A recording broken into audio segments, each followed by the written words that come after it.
Энэ одоо сүүлийн 20 жил миний маш их сонсож байгаа зөвлөгөө байгаа юм. За нэг өмнө нь бол сонио хөвлөөр одоо бол сошиал медиагаар ч дуртай өн орж ирэл те дуртай ажиллаа өөрийнхөө дуртай ямиг хийх гэж. Тийм хэрвээ дуртай ажиллаа хийх юм бол нэг ч өдөр та дахиж ажилд явахгүй байхгүй гэж хэлдэг шүү дээ. Дуртай ямаа л болж хийгээд.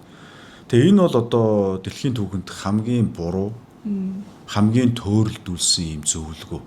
Тэгэхээр одоо хүн төрөлхтөн чинь баг 10,000 ажил байгаа.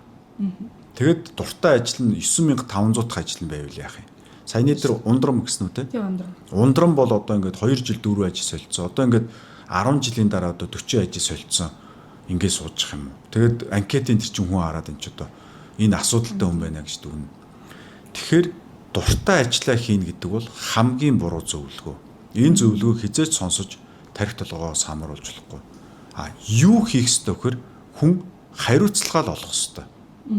Юуны өмнө хариуцлага хүлээх вэ гэдэг юмыг олох ёстой. Тэгэхээр хүн бол ажлын мал биш. Хүн бол ажлын мал биш. Хүн ажил хийх гэж одоо төрж зөвхөн ажлын төлөө ямар нэг ажил хийх гэж. Тэгээ аль нь дуртай юм одоо бүү мэд те. Ийм биш ээ. Тэр хүний амьдралын зорилго бол ямар нэг зүйлийн өмнө хариуцлага хүлээх байхгүй юу?